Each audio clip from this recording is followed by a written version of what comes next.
Now let's talk about Israel's three-pronged attack as far as the Gaza Strip is concerned, and how does it really look like? Let's take a look. In fact, as far as surrounding the Gaza Strip is concerned, Israel troops have encircled this entire region. On the northern part is invasion by Israeli troops, where large groups of armored vehicles essentially have moved in. We're talking about the ground offensive here. Then there is the Israeli armored vehicles in the central part as well, and then along the southern strip as well, the southern part of Gaza too, the invasion by Israeli troops has started. Essentially, it's encircling of this entire region is what we are referring to. And we're also, of course, referring to the ground offensive, which has obviously begun. India Today's Shivarur, Shweta Singh and Rajesh Pawar bring you this ground report from Israel. The India Today and Aaj team has been fanning out across Israel, the Palestinian territories, providing you with a 360-degree view of this unfolding crisis. Shweta Singh is here. She's our managing editor, our consulting editor and crack team reporter. Heavy pounding, all through right now. It's been wherever you go? Wherever we are going, the heavy artillery pounding that we are hearing.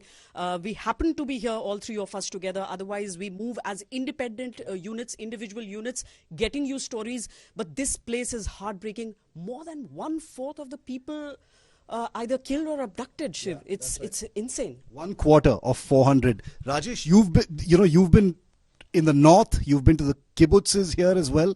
Each one of these places offering, a new facet to this tragedy. Very true, Shiv, and it's really, as Shweta said, is heartbreaking. Like, I was in this kibbutz there before. I don't have stomach to see it anymore. I cannot go inside and see blood where babies were killed, babies were raped and abducted.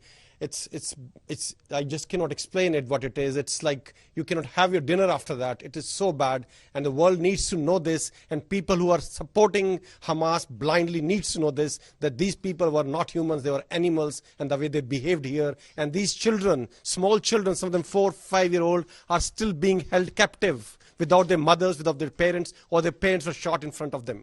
And Shweta, we're standing just 2.5 kilometers from the Gaza Strip. And I need to keep reminding myself that over 200 hostages may be just across that fence, like right here. And 80 of them were taken from this place where we're standing right now. So that's Khan Yunis right there.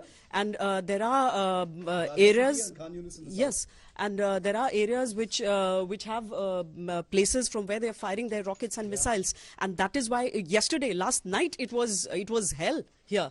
And today, again, as we come here, we realize the magnitude of what's happened. It's the fence. The Gaza area starts here, the Gaza Strip starts here, and there were children playing here. Exactly. Who knew this would happen here? Absolutely. Incredible. Final question to you, Rajesh, because we're going to be traveling once again, Shweta, you and I, different directions. Today we're together, but different directions, so we can give our viewers a much wider coverage of what's going on. How do you see this playing out? We've seen the Gaza front, we've seen the bombing firsthand, the three of us.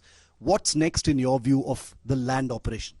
Look, Shiv, what I've heard from various reports is what IDF plans to do is they want to totally pulverize North Gaza, and they want to cut it off from the South Gaza. What I've heard latest is that one more artery going from South to North Gaza has been captured by the IDF, and they have totally cut off now North Gaza and Gaza City from the south, thus encircling all the Hamas terrorists inside that small territory of North Gaza. And I think that's what their strategy is. They will capture North Gaza and they will move on to the south. This is an unfolding crisis where the calculations have befuddled many, and we will, Shweta, Rajesh and I, continue to report it every single hour through this crisis.